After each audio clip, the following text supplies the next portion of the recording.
আসসালামু আলাইকুম। দেখেন হাইব্রিড ব্যাটারি খুললাম।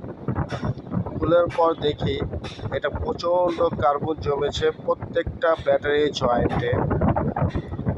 জয়েন্টটা খোলার পর দেখেন কার্বন প্লেটগুলির কী অবস্থা। এখনই দেখাবো খোলার পর।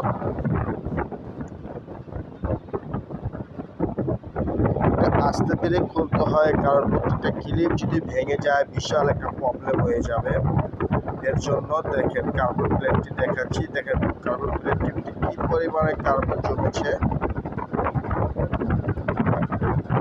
এই প্লেটগুলি ভালোভাবে ওয়াশ করতে হবে, কারণ এই ব্যাটারিতে প্রবলেম দেখায় হাইব্রিড গাড়িতে। এর জন্য দেখেন প্রত্যেকটা প্লেট কী পরিমাণে কার্বন জমেছে।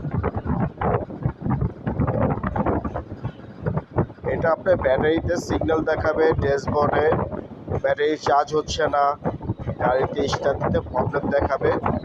তখন আপনি ব্যাটারিটা খুলে পুরোটা সার্ভিসিং করে নেবেন, দিলে খুব ভালো হবে। গাড়ির মাইলেজ ভালো দেখাবে, গাড়ির চালাতে ভালো দেখাবে। আমাদের কাজটি ভালো লাগলে লাইক কমেন্ট শেয়ার করবেন, আমাদের চ্যানেলটা সাবস্ক্রাইব করে দেবেন। আসসালামু আলাইকুম।